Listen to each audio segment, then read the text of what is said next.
¿Ya? Bueno, cuando el ángel de la muerte cae, va a caer, en ese preciso momento, el Señor le dice a Moisés, antes de que caiga la tarde, antes de que caiga la noche, mira Moisés, diles que sacrifiquen un cordero. Cómanse la carne, cómanse todo el cordero, prepárenlo con hierbas amargas, prepárenlo con esto, con lo otro, con aquello, pero la sangre, fíjense lo importante de esto, la señal para Israel, la señal para Israel, la señal para el elegido, la señal para el creyente de aquel entonces era la sangre del cordero sobre los dinteles de la puerta. ¿Sí? Los dinteles de la puerta viene siendo la entrada a un hogar, a una casa. ¿Qué significa eso? Que Dios, en este tiempo, su hijo tenía que morir como el cordero, que tenía que pagar el precio y tenía que ser sacrificado. Ahora, las señales que Dios mostró en Egipto, si ustedes lo captan, las señales, vamos primero a las señales que mostró en Egipto. La señal para el pueblo de Israel era la sangre derramada, pero la señal para Egipto eran las plagas que iban a caer. Pero dice aquí el Señor, ¿sí?, que como fue en los días de Noé, esa es la señal que Dios iba a mostrar para nuestro tiempo. Hay dos cosas aquí. Saca dos tiempos diferentes. El tiempo de Noé y el tiempo de Lot. En el tiempo de Noé, Noé predicaba la salvación. Noé anunciaba que Dios iba a destruir la tierra con un gran diluvio, por cuanto el hombre se había extraviado, por cuanto el hombre se había pervertido de tal manera, de tal forma se había pervertido el hombre, su alejamiento de Dios causó que se pervirtiera a tal grado de que dice la Biblia que en aquel entonces no había temor de Dios en las personas. Las personas se habían desviado y era una perversión total de la gente en aquel entonces, que dice que el pecado del hombre llegó hasta las narices de Dios, y Dios dice que olió al pecado como algo hediondo, y decidió Dios destruir al hombre en aquel entonces. Había un hombre recto, había un hombre justo, al cual Dios llegó un profeta llamado Noé. ¿Qué hizo Noé? Noé atendió a la voz de Dios y empezó a predicar la salvación, de que se arrepintieran. Pero mientras predicaba, él construía un arca, ¿sí?, por instrucciones de Dios. Él construyó el arca para salvarse del diluvio que se avecinaba. De la misma forma hoy, Dios nos envió un arca llamada Jesucristo. Y de la misma forma se predica la salvación. La salvación en Jesús. De que el hombre se arrepienta de su perversidad. De que el hombre se arrepienta de su pecado. Pero el hombre no quiere dejar su pecado. Pero el hombre no quiere arrepentirse delante de Dios. ¿Sí? Ahora, las señales que daba aquí dice, como fue en los días de Noé, así será también en los días del Hijo del Hombre. ¿Sí? Dice, así también serán los días del Hijo del Hombre. Comían, bebían, se casaban y se daban en casamiento hasta el día en que entró Noé en el arca y vino el diluvio y les destruyó. Fíjense las señales que se mostraron en aquella generación, las cuales Dios vio como perversión. Ahora usted podrá decir, pues dice que comían y bebían. ¿Sí? Pero pues si ese es lo natural del ser humano, que coma y beba, porque si no come alimento y no bebe agua, entonces el cuerpo nuestro cuerpo pues muere, porque no le estamos dando el alimento adecuado. Pero aquí se está refiriendo en que era una glotonería.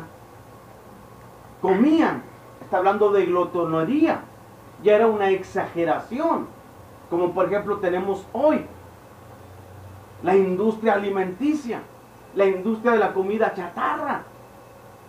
El hombre nomás piensa en comer, en saciar su hambre, su impulso tiene hambre de algo y eso lo lleva a cometer actos vergonzosos. Dice, y bebían.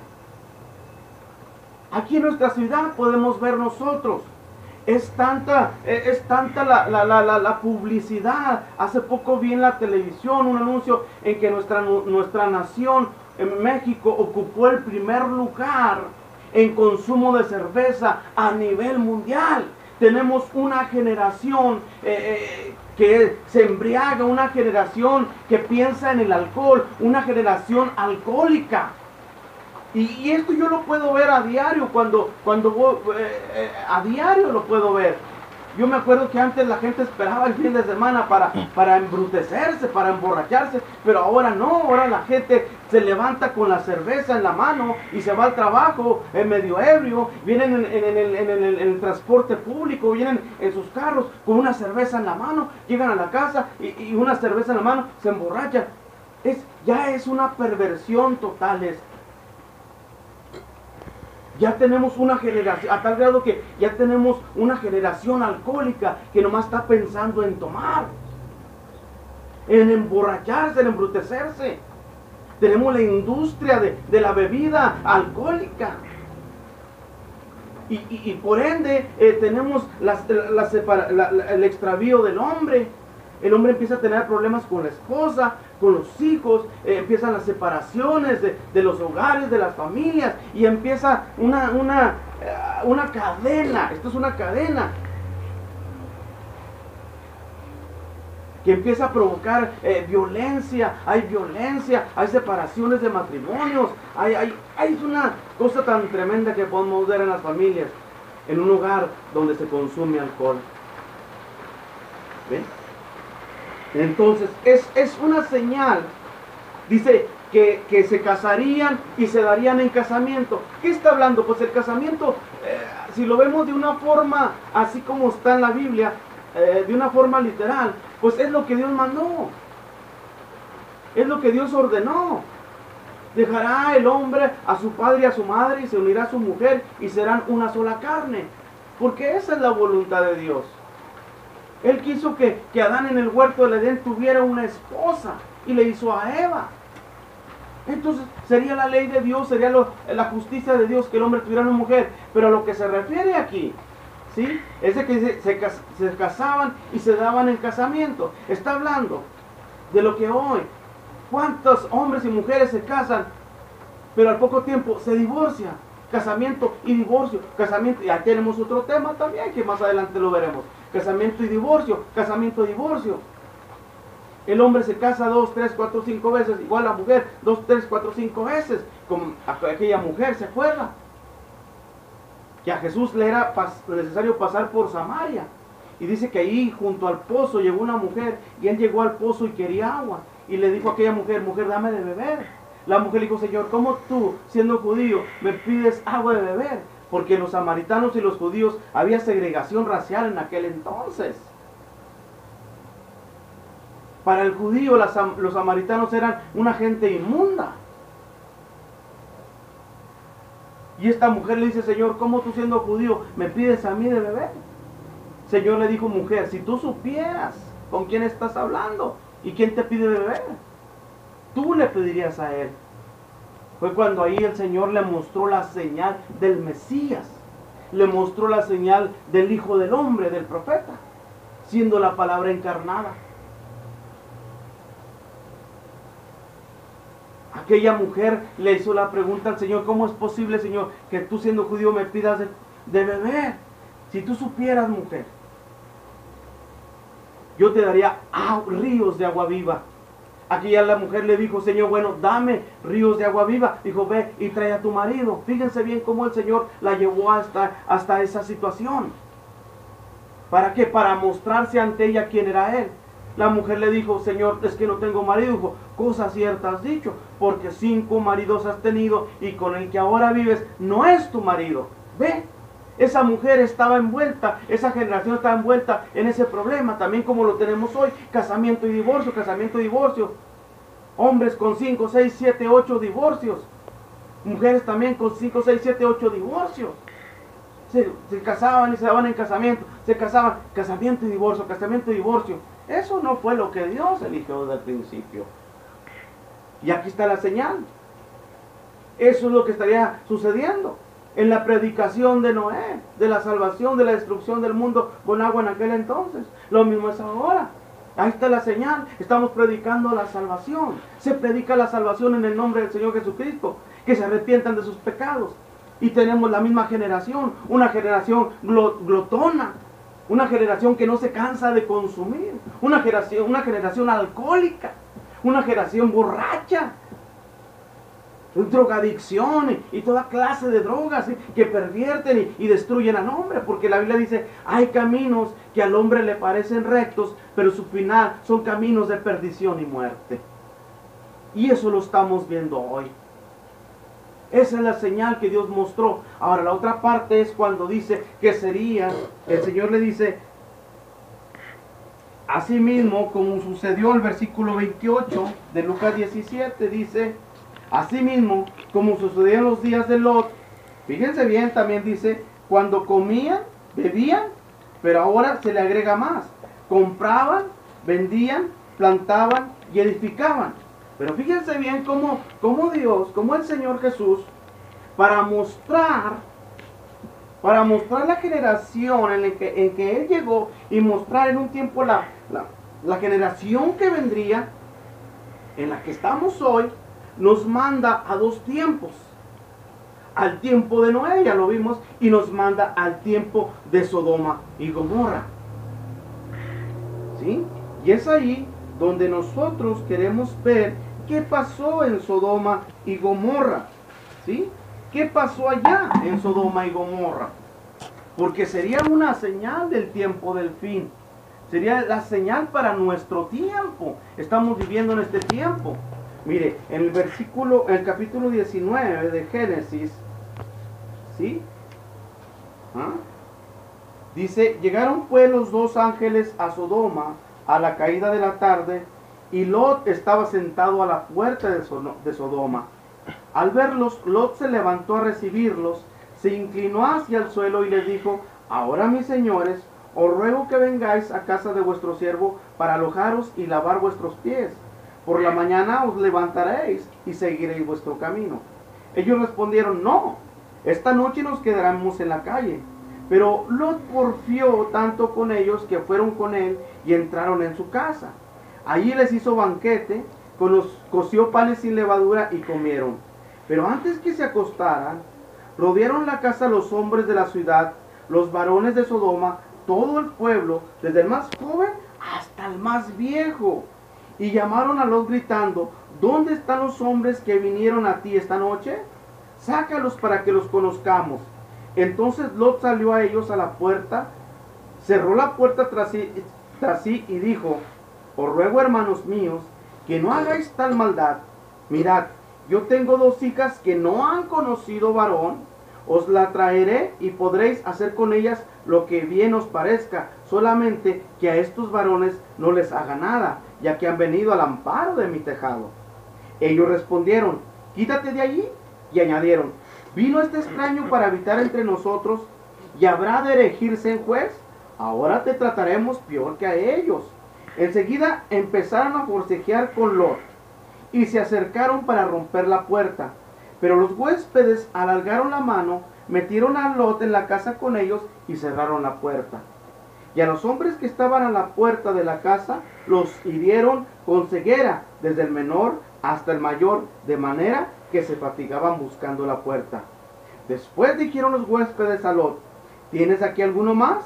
Saca de este lugar a tus yernos, hijos e hijas, y todo lo que tienes en la ciudad, porque vamos a destruir este lugar, por cuanto el clamor contra la gente de esta ciudad ha subido de punto delante de Jehová. Por tanto, Jehová nos ha enviado a destruirla.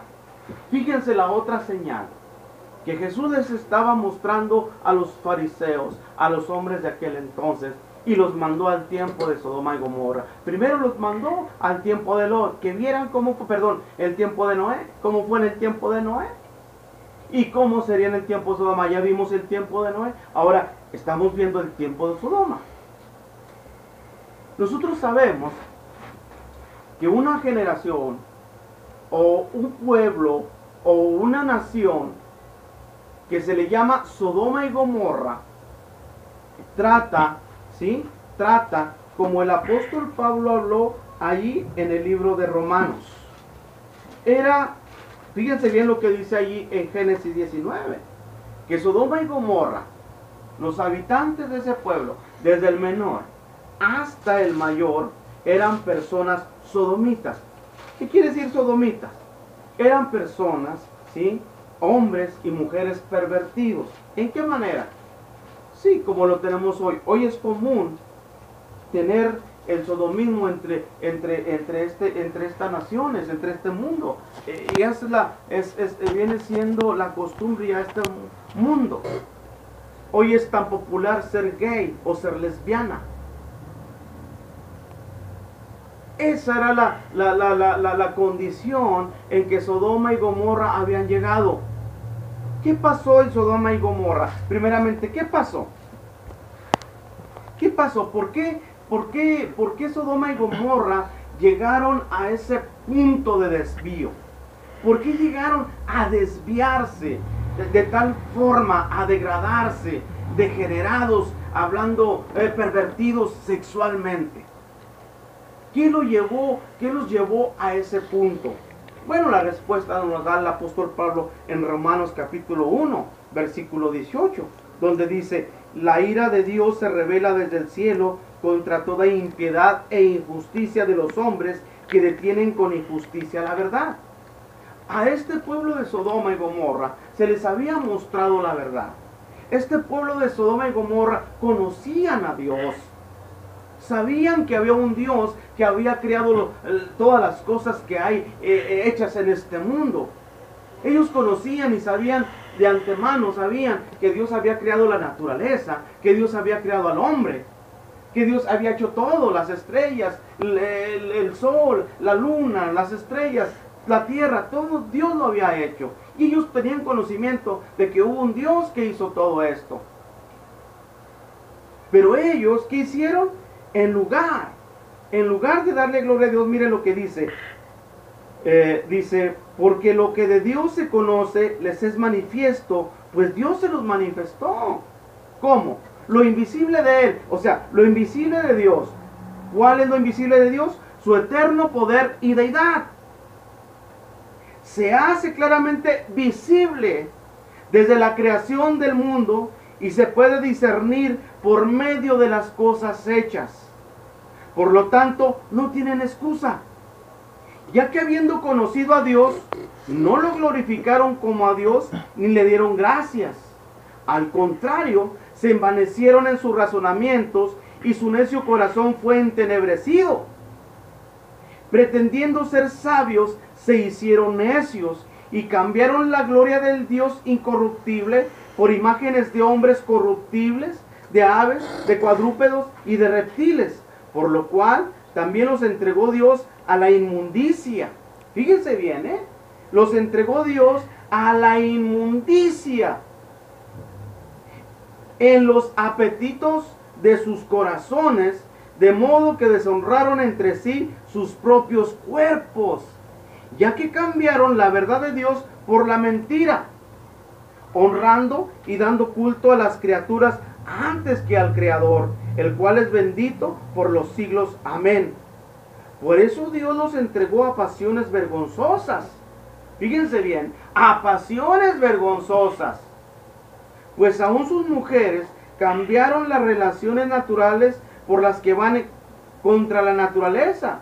Del mismo modo también los hombres, dejando la relación natural con la mujer, se encendieron en su laxivia unos con otros, cometiendo hechos vergonzosos, hombres con hombres, y recibiendo en sí mismos la retribución debida a su extravío. Ven lo que pasó en Sodoma y Gomorra. Como ellos les fue revelado, como ellos sabían que había un Dios que había creado los cielos y la tierra, y que sus leyes estaban aún en el corazón del hombre, para que el hombre pudiera caminar en forma recta como Dios quería. Pero ellos desecharon eso. ¿Y qué hicieron al desechar eso? Pervirtieron la naturaleza. Se pervirtieron en sí mismo. ¿Cómo? Era tanta la satisfacción que querían buscar, alejados de Dios, que se extraviaron de Dios, perdón. Se extraviaron de Dios. A tal grado dice que la mujer perdió la costumbre como mujer. Y el hombre perdió la costumbre como hombre hacia la mujer. Y la mujer perdió la costumbre hacia el hombre. ¿Y qué? Cometieron actos vergonzosos, mujeres con mujeres y hombres con hombres, como lo tenemos hoy. El homosexualismo ahora es hombre con hombre, como se le llama ahora gays. Y el lesbianismo, mujer con mujer. Y lo peor de todo es que dice aquí la Biblia que pretendiendo ser sabios se hicieron necios. Es decir, hombres con un razonamiento, alto razonamiento, como los tenemos hoy. Los hombres que legislan o hacen las leyes. Los hombres que cuidan de llevar a cabo las leyes son los mismos que pervirtieron esto, como hoy. Vemos principalmente que la nación, la primera nación en pervertir la ley fue Estados Unidos. Fíjense bien, le pasó lo mismo que a Sodoma y Gomorra, y no más a Estados Unidos, sino que le siguen otros países como México, y ya en todo el mundo se está viendo todo esto. Las mismas leyes, los mismos jueces, los magistrados de las naciones están cambiando la ley, que es contra naturaleza. Están pervirtiendo la ley. Están degenerando al ser humano con sus leyes. Ahora es permitido que hombre con hombre se case y mujer con mujer. Lo cual es un acto. Es una cachetada, es una escupida en la cara de Dios. Abiertamente están retando a Dios. Y eso fue lo que pasó en Sodoma. Eso es lo que sucedió en Sodoma. Ellos retaron a Dios. Porque Dios les reveló su poder, su omnipresencia, les reveló su amor y ellos lo rechazaron. Ellos no quisieron tener nada en cuenta a Dios. ¿Por qué? Porque las leyes de Dios no se comparaban con las leyes humanas. Y las leyes humanas están pervertidas. Las leyes humanas están degeneradas ya, a tal forma que ahora están permitiendo el homosexualismo, hombre con hombre y mujer con mujer. ¿Por qué? Por su extravío. Estados Unidos fue una nación que fue fundada en la palabra de Dios. Fue una nación que en sus leyes, en su constitución, estaba la palabra de Dios. Ellos legislaban conforme a la palabra de Dios, pero fueron desechando a Dios. En las escuelas se oraba, en las escuelas se leía la Biblia, en las escuelas se les enseñaba la palabra de Dios. ¿Y qué pasó? Fueron desechando poco a poco eso. Ahora es una nación pervertida. Ahora es una nación que es llamada Sodoma y Gomorra también. Es una nación que pervirtió el derecho de Dios. Ahora sus leyes ya no están fundadas conforme a la palabra de Dios. Ya la Biblia la sacaron del Capitolio. Ya las oraciones las sacaron de las escuelas. Ya las iglesias llamadas cristianas allá ya no pelean por la palabra de Dios, sino por programas sociales, por programas de psicología, paradas de cristianismo. Pero es una perversión total. Y nuestra nación no se queda atrás. En nuestra ciudad, en nuestro estado, en nuestro país, ya están los legisladores, los que hacen la ley, los senadores, los diputados, ya están a favor. ¿Por qué? Ya están a favor del homosexualismo, ya están a favor del lesbianismo, de los matrimonios gay. ¿Por qué? Porque son gays o son homosexuales y lesbianas las que están ejerciendo la ley. Por eso la pervierten. A tal grado ha llegado el diablo a introducirse en cada nación de pervertir la ley. Satanás está haciendo su Edén. Satanás está haciendo su Edén. Por eso fue el plan del diablo desde el huerto del Edén. El cambiar el huerto del Edén de Dios por el huerto de Satanás, del Edén de Satanás. Y así estamos hoy. Pero créame, que a pesar de que hay tanta maldad sobre este mundo ya, tanta perversión, tanta degeneración, que esta degeneración no viene de los más pobres, de los vulnerables, de los que no tienen educación, no, viene de los que están educados, son de los que están estudiados, de los que estudian leyes y conocen las leyes, que estudian psicología, que estudian socialismo, que estudian tanta cosa, que son sabios. Pero dice la Biblia, pretendiendo ser sabios, se hicieron necios. ¿Por qué? Porque pervirtieron las leyes que Dios puso en su naturaleza y sobre todo en el ser humano. Esas son las señales que iba a recibir Egipto. Así como recibió Egipto las señales, así está recibiendo esta generación esas señales. Pero nosotros los elegidos, nosotros los creyentes, ¿qué señal estamos esperando? Nosotros no estamos buscando las señales en el mundo. El cristiano no busca las señales del mundo para saber que estamos en el tiempo del fin. El cristiano está buscando la señal que Dios le va a enviar para ser sacado de este mundo pervertido y degenerado. Porque este mundo ya es una porquería. El pecado de esta generación ha llegado hasta las narices de Dios. Y dijo Dios, esta es una hediondez y voy a destruir la tierra, pero ya no va a ser como la destruí allá con Noé, que la destruí con agua. Dice, pero ahora la voy a destruir con fuego. Con fuego voy a destruir esta tierra. Más bien lo que está sobre la tierra. Todo lo que se llama pecado va a ser purificado con fuego, va a ser quemado. Pero ¿cuál señal esperamos nosotros? Los elegidos, los creyentes. Nosotros no estamos poniendo nuestros ojos en el mundo para poder ver las señales, las cuales nos va a preparar. Israel allá en Egipto no se admiraba de las señales que estaban manifestándose en Egipto para saber que era la hora de su salida. La primera señal que recibió allá Israel en Egipto fue la llegada de su libertador. Y nosotros, los elegidos de Dios para esta generación, la primera señal, la señal que esperaban allá en el tiempo de los apóstoles era la venida de los discípulos, era la venida del Mesías y recibieron a su libertador. Y nosotros fue la señal que se mostró aún en nuestra generación, el advenimiento del Mesías. Jesús ya vino, ya murió. Fue enterrado y resucitó y nos dio el Espíritu Santo. Pero ¿cuál será la señal para nosotros los creyentes antes de que caiga el fuego de Dios? Para que el creyente pueda salir en el arrebatamiento que nos es prometido. Antes de que caiga el fuego, la ira de Dios, los elegidos, aquellos que no se han pervertido, aquellos que no se han extraviado, aquellos que esperan en Dios, que esperan en su promesa y en su palabra. La tercera parte es, ¿sí?, es la señal que le envía a la novia o a la iglesia de Jesucristo. ¿Sí? ¿Cuál es? Si nosotros nos vamos al libro de Malaquías,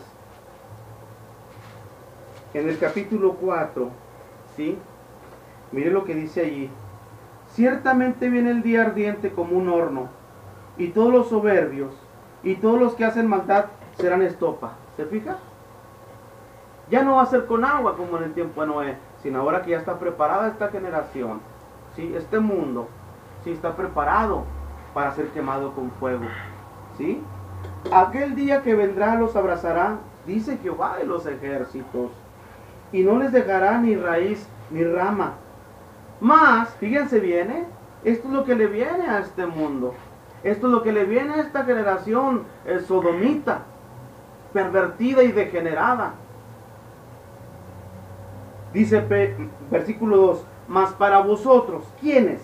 Los que temen mi nombre, los que no se han extraviado, los que todavía dan honra y gloria a Dios, los que se han metido al arca de la salvación que es Jesucristo, los que no se apartan de su palabra, los que esperan en Jehová, serán como el monte de Sión, ¿verdad?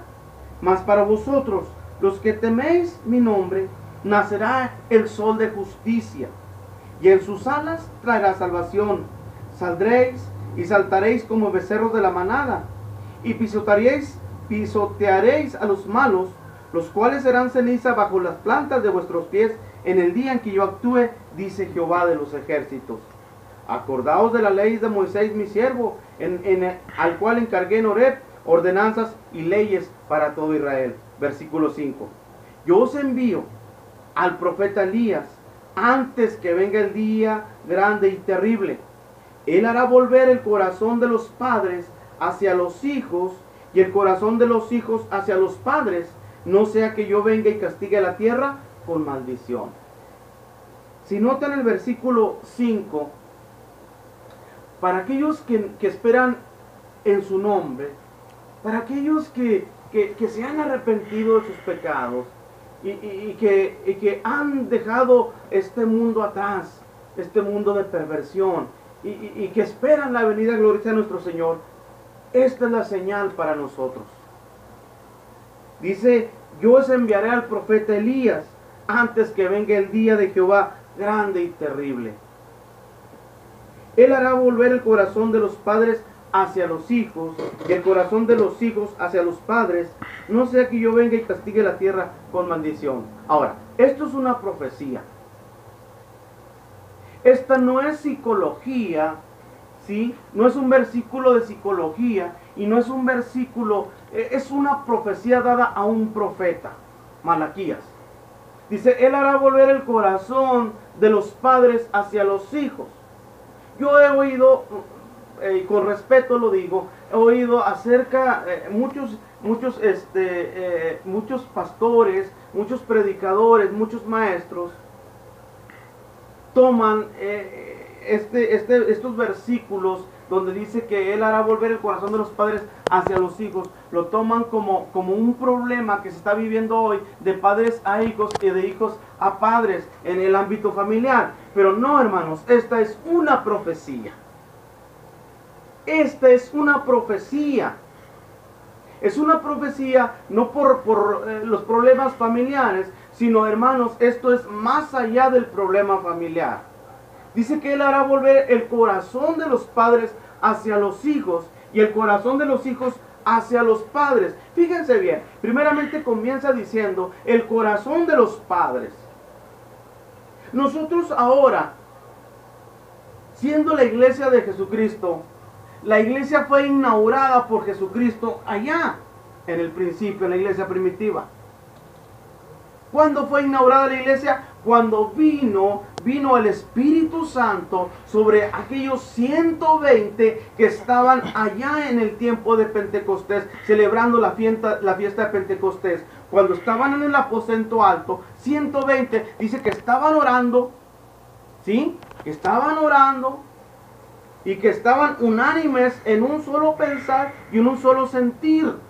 Y estaban orando. Dice, cuando de repente vino un estruendo del cielo, un estruendo fuerte, e hinchó o llenó todo el lugar donde estaban ellos, y lenguas de fuego se asentaron sobre cada uno de esos 120. Y dice que cuando esas lenguas de fuego entraron en ellos, comenzaron a hablar en otras lenguas. Es decir, entró aquella nube de fuego que era en el Antiguo Testamento, que era el gran Jehová, y ahora viene esa misma nube de fuego y entra a aquel lugar, y se pone como en lenguas de fuego sobre cada uno, se asienta, entra en cada uno de ellos. Ese era el Espíritu Santo. Ese fue el Espíritu, ahí fue inaugurada la iglesia. Ahí fue donde los padres apostólicos recibieron el Espíritu Santo por primera vez, según la profecía de Joel. Según la profecía de Joel en el Antiguo Testamento. Se estaba cumpliendo ahí, donde aquellos 120 estaban recibiendo el bautismo del Espíritu Santo, conforme el Señor se los había ratificado cuando los sacó fuera de Jerusalén. No salgan de Jerusalén hasta que haya venido sobre vosotros el Espíritu Santo. Y hasta entonces me serán testigos, hasta que reciban el Espíritu Santo. Ahí los padres apostólicos recibieron las instrucciones, el bautismo del Espíritu Santo y a la misma vez las instrucciones dadas por ese Espíritu Santo, los cuales escribieron el Nuevo Testamento. Ese es el corazón de los padres, el Nuevo Testamento hacia los hijos. ¿Qué hijos? A los hijos de esta generación llamada la iglesia, que hace más de 2000 años fue inaugurada la iglesia, pero ya aquí en el 2015 la iglesia está tan apartada del corazón de los padres apostólicos. Y no estoy hablando de denominación, no estoy hablando de alguna denominación, ¿sí? Y no estoy hablando de ninguna iglesia, estoy hablando de la experiencia pentecostés que recibieron allá. Ese bautismo del Espíritu Santo aún sigue vigente, pero la iglesia lo ha cambiado por un programa. Entonces el corazón de los hijos está tan alejado del corazón de los padres. Pero ¿qué dice? Pero que Él haría volver el corazón de los padres. ¿Sí? Aquel bautismo del Espíritu Santo. Ese es el corazón de los padres apostólicos. Esta palabra con poder y gloria. Que el corazón de los padres vendría nuevamente a los hijos de esta última generación, y ese corazón de los hijos que se habían apartado de esa experiencia pentecostés, volvería el corazón de los hijos hacia el corazón de los padres apostólicos. No estamos hablando de temas doctrinales. No estamos hablando de del tema bautista, del tema pentecostal, del tema apostólico. No, estamos hablando de una experiencia. De una experiencia, la vida de Dios vaciándose en cada creyente. Entonces, esa es la señal. Ahora dice allí, dice Malaquías: yo os enviaré al profeta Elías. ¿Por qué el profeta Elías? Si ustedes se dan cuenta, el espíritu de Elías es usado 5 veces en la Biblia. Es usado con Elías en el tiempo de su profecía. El segundo fue una doble porción vino sobre Eliseo. Y la tercera sobre Juan el Bautista, que vino con el espíritu de Elías. Y la cuarta, ahorita lo vamos a ver, la cuarta donde se encuentra. Y la quinta es cuando en el capítulo 11 de Apocalipsis nuevamente viene Elías, porque Elías no murió, fue traspuesto por Dios, un carro de fuego se lo llevó. Y 5 en la Biblia es número de gracia. Pero el cuarto, el que le digo yo, ¿sí? La cuarta vez que es usado el profeta, el espíritu de Elías.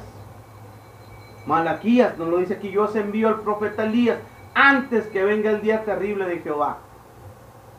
Ahora, yo en todo lo que tengo en mi vida cristiana, he oído a grandes maestros, he oído a pastores ungidos con el Espíritu de Dios, grandes maestros que mis respetos para ellos, pero yo nunca he oído que alguien toque el tema de Apocalipsis 17, que dice: sino que en los días de la voz del séptimo ángel, cuando él comience a tocar la trompeta, el misterio de Dios se consumará, como él lo anunció a sus siervos los profetas. Ahora, ¿quién es este séptimo ángel? Este séptimo ángel, si ustedes ven al principio, este séptimo ángel viene siendo el séptimo mensajero de las siete mensajes a la iglesia. Es el séptimo, escribe al ángel o al mensajero de la iglesia en Éfeso, y siempre el mensaje es hablado primero al mensajero, al ángel, y el ángel se lo va a comunicar a la iglesia. ¿Sí? ¿Se fijan? Dios no cambia su plan. Él sigue siendo el mismo plan, así como lo hizo en el Antiguo Testamento. Ahora, Él tiene 7 ángeles que envía a 7 iglesias. Ahora, las 7 iglesias fueron escogidas allá en el Asia Menor. Las características espirituales y las características doctrinales que tenían aquellas iglesias se iban a ver reflejadas en un lapso de tiempo. Siete iglesias abarcarían, es decir, un lapso de tiempo cada iglesia, una generación, hasta nuestro tiempo. Hasta nuestro tiempo.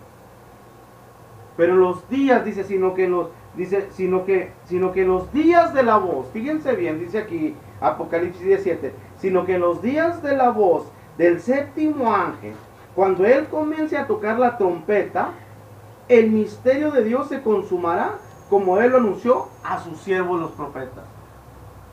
Este séptimo ángel, a diferencia del primer ángel, que es la iglesia de Éfeso, ¿sí? Pero los otros 5, dos principalmente, el primero y el último, son tenidos como profetas. Este último, el séptimo ángel, dice, sino que en los días de la voz del séptimo ángel, cuando él comience a tocar la trompeta, el misterio de Dios se consumará. ¿Qué es el misterio de Dios?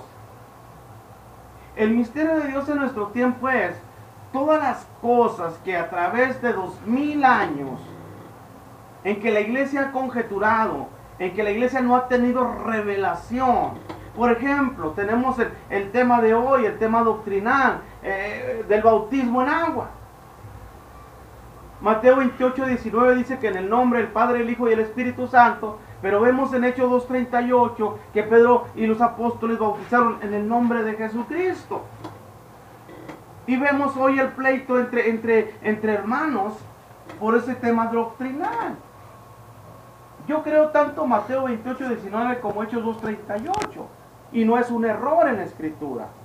No es una falla doctrinal que Dios se le pasó ahí. No. Ponga Mateo 28, 19 aquí y ponga Hechos 2:38 aquí. Y vea que hay un espacio entre los dos. Pero en ese espacio debe haber algo que los una para poder entender. Y eso se llama revelación. Sin revelación la iglesia no camina. Sin revelación la iglesia se extravía. Si el Espíritu Santo no revela a la iglesia, si el Espíritu Santo no envía a alguien que nos enseñe y nos revele, la iglesia está perdida. Pero no me estoy refiriendo a maestros teólogos. No, Dios siempre envía a un profeta. Dios no ha cambiado su plan. Dios no ha cambiado su plan. Fíjense bien, Dios nunca ha cambiado a sus profetas por una denominación, por un instituto bíblico. No, Señor, perdónenme si esto les duele lo que voy a decir. Pero Dios no se revela a través del instituto bíblico. ¿Por qué? Yo le voy a decir por qué. ¿Cuántos pastores no envían a jóvenes a empollarlos a institutos bíblicos? Nada en contra. Pero la revelación de Dios no viene a través de eso. ¿Por qué? Porque hay un instituto bíblico que es bautista, hay un instituto bíblico que es pentecostal, y cada quien tiene su instituto. Pero ese no es el instituto de Dios. El instituto de Dios es este. Es Pentecostés. Es el bautismo del Espíritu Santo. Donde cada creyente es engendrado por Dios y no por el hombre, no por sabiduría humana. Porque cada quien le acomoda su doctrina en cada instituto. Pero Dios no actúa así. Perdónenme si esto le escala, pero tengo que ser sincero. Y tengo que ser sincero delante de Dios y tengo que hablar la verdad. Pero usted no es nacido, usted no es pastor, usted no es predicador, porque usted estuvo en un instituto bíblico. No, Señor, es porque Dios lo preparó, es porque Dios lo ungió, es porque Dios lo llamó y es porque Dios lo preparó y lo envía a través de su Espíritu Santo. Esos predicadores chapaditos a la antigüita con el Espíritu Santo. No grandes teólogos. Dios no quiere grandes teólogos, porque perdónenme lo que les voy a decir, pero es la verdad. La teología aparta al hombre de Dios. Aparta al hombre de Dios, pero el Espíritu de Dios lo vuelve nuevamente a la palabra. Es por eso que la señal que está mostrando Dios en Apocalipsis 17 es que Él, a través del séptimo mensajero, enviaría la revelación, como dice, cuando Él comience a tocar la trompeta, el misterio de Dios se consumará, como Él anunció a sus siervos los profetas. Este séptimo ángel tendría la tarea tendría la misión de revelar los misterios de Dios, y no por sí mismo, sino que Dios se los revelaría a él y él los iba a mostrar. Usted me preguntará, hermano, ¿a qué se refiere eso? A que Dios no cambia su plan, como le dije. Dios nunca ha cambiado su plan. Él nunca, por ejemplo, un ejemplo, quiere que lea un ejemplo. ¿Se acuerda que a Pedro le fueron dadas las llaves del reino de Dios? ¿Se acuerda? ¿Verdad que sí? Yo creo que como cristianos todos hemos leído ese relato en el libro de los Hechos, ¿verdad? Que a Pedro allá le fueron dadas las llaves del reino. Pedro tenía la llave para abrir la puerta del reino de Dios, ¿verdad que sí? Pero sin embargo, vemos que tiempo después, ¿sí?, un hombre llamado Saulo de Tarso fue apartado por Dios, ¿sí?, para mostrarle el misterio de Dios o la revelación de Dios llamada el Nuevo Testamento para la iglesia que acababa de nacer. Y sobre esa revelación que aún Pedro tuvo que reconocer en sus cartas, donde dice, ¿verdad? Dice, hablando del apóstol Pablo, donde dice, donde Dios le ha mostrado a nuestro hermano Pablo cosas que aún los inconstantes y los sabios tuercen. Pedro, siendo el de las llaves, tuvo que reconocer que Pedro era el de las llaves. Él reconocía que el Señor le había dado las llaves del reino, pero reconoció que Pablo era el profeta para la iglesia de Dios. Aún Pablo encaró a Pedro, ¿se acuerdan en aquella ocasión en el libro de Gálatas? Donde le dice que tuvo que encararle y decirle que Pedro era un hipócrita, porque cuando venían los judíos de Jerusalén, ¿sí?, se apartaba de los gentiles, y cuando se iban los judíos, ahí iba con los gentiles.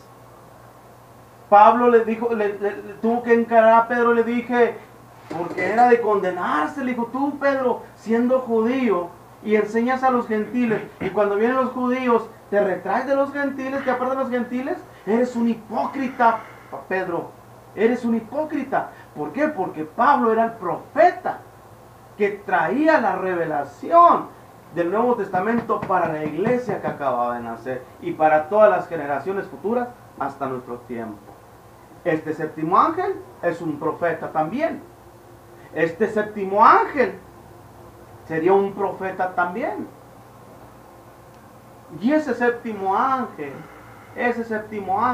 Dios lo trajo en nuestra generación y trajo la revelación para la iglesia. Trajo nuevamente el corazón de los padres hacia los hijos, para llevar el corazón de los hijos hacia los padres a esta palabra. Bueno, yo creo que esa es la señal para la iglesia, para la novia de este tiempo. Como le digo, no es para todos, es para los elegidos. ¿Quiénes son, hermanos? Yo no sé. Solamente Dios, en su soberanía, Él dará a conocer este mensaje. Él dará y Él revelará, ¿sí?, quién es este séptimo ángel. Pero nos va a pasar como en la Escritura. ¿Se acuerda cuando allá ellos esperaban a Elías? Señor, pero Elías tiene que venir primero. Elías ya vino y ni cuenta se dieron. Así le va a pasar a esta generación. Ya Elías ya vino, ya lo mandó en su cuarta etapa, ya lo mandó en su cuarto ministerio. Y la iglesia ni cuenta se ha dado. Bueno, soy el hermano Moisés García. En lo que pueda yo ayudarle, lo que yo pueda, lo que el Señor me ha enseñado, estoy a su servicio. Y yo creo que aquí mi hijo pondrá el número del correo electrónico, creo, sí. Y pues si alguno gusta buscar confraternidad con sus hermanos en Cristo aquí en Ciudad Juárez, Dios me los bendiga, Dios me los guarde, y espero que les haya gustado esto, o más bien que hayan hallado o oído algo que los haya edificado. Mi propósito no es contender doctrinalmente, mi propósito no es estar peleando, porque el Evangelio dijo el mensaje que estamos siguiendo, al mensajero que estamos siguiendo, nuestro hermano Branham, ¿verdad? Que nos guió nuevamente a la revelación de la palabra y nos llevó directamente a Jesucristo, a ese centro de la revelación. Si alguno no me gusta contender, no me gusta pelear, pero sí me gusta tener hermanos y recibir sus saludos sería algo grato. Yo sé que para muchos no van a estar de acuerdo con esto, para otros tal vez sí, o algunos se van a quedar neutros, pero para todos, sinceramente, de mi corazón, Dios me los bendiga.